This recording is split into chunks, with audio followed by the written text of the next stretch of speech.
Hi అండి అందరికీ. పాచిదక్కు 200 గ్రాముల చింతపండు గుజ్జు తీసుకుని స్టవ్ మీద పెట్టుకోవాలి. గిద్దెన్నర కల్లుప్పు వేసుకోవాలి. 1/2 టేబుల్ స్పూన్ పసుపు వేసుకోవాలి. చిక్కపడే వరకు ఉడకనివ్వాలండి. తిప్పుతూనే అసలు లో ఫ్లేమ్లోనే పెట్టుకోవాలి. చాలండి, ఇంతవరకు ఆరబెట్టుకోవాలి.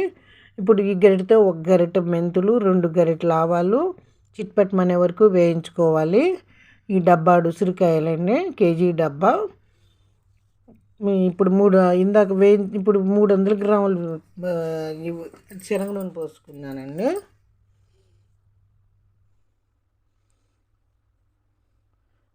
ఉసిరికాయలు కొంచెం ముడతొచ్చే వరకు వేయించుకోవాలి మొత్తం కూడా అట్లా. ఇప్పుడు కారం 1 గిద్ద వేసుకున్నాను.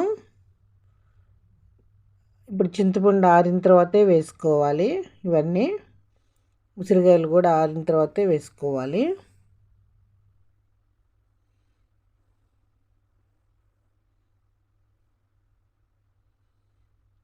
మిక్సీ పట్టి వేసుకున్నాను ఆవాలు, మెంతులు.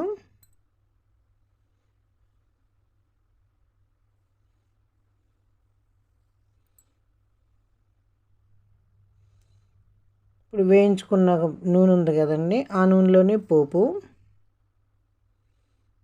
ఎండుమిర్చి ముందుగానే వేసుకోవాలి, వేగుతాయి. దినుసులు కొంచెం ఎక్కువగానే వేసుకోవాలి. శనగపప్పు, మినపప్పు, ఆవాలు.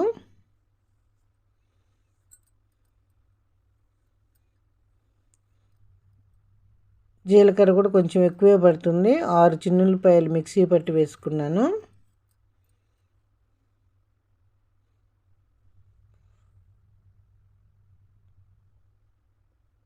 రెండు వెల్లుల్లిపాయలు తాలింపులో వేసుకోవచ్చు. కరివేపాకు, పసుపు 1 స్పూను. వేగినవి పప్పులు ఈ విధంగా వేయించుకోవాలి, ఈ కలర్ వచ్చే వరకు.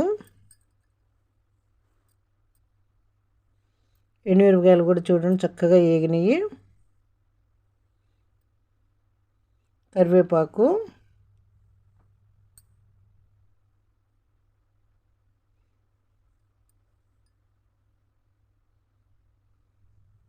పోపు ఆరిన తర్వాత పచ్చడి వేసుకోవాలండి.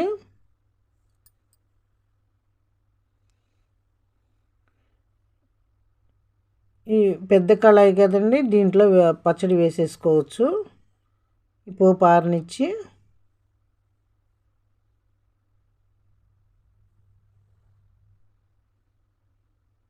పచ్చడి ఇందులో వేసి కలిపేసేసుకోవచ్చు.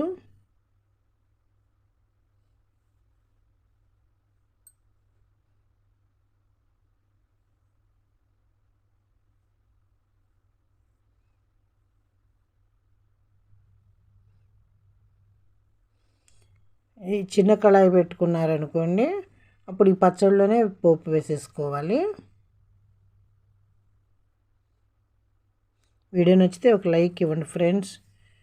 సబ్స్క్రైబ్ చేసుకుంటే నేను పెట్టే ప్రతి ఒక్క వీడియో మీకు నోటిఫికేషన్ వస్తుంది.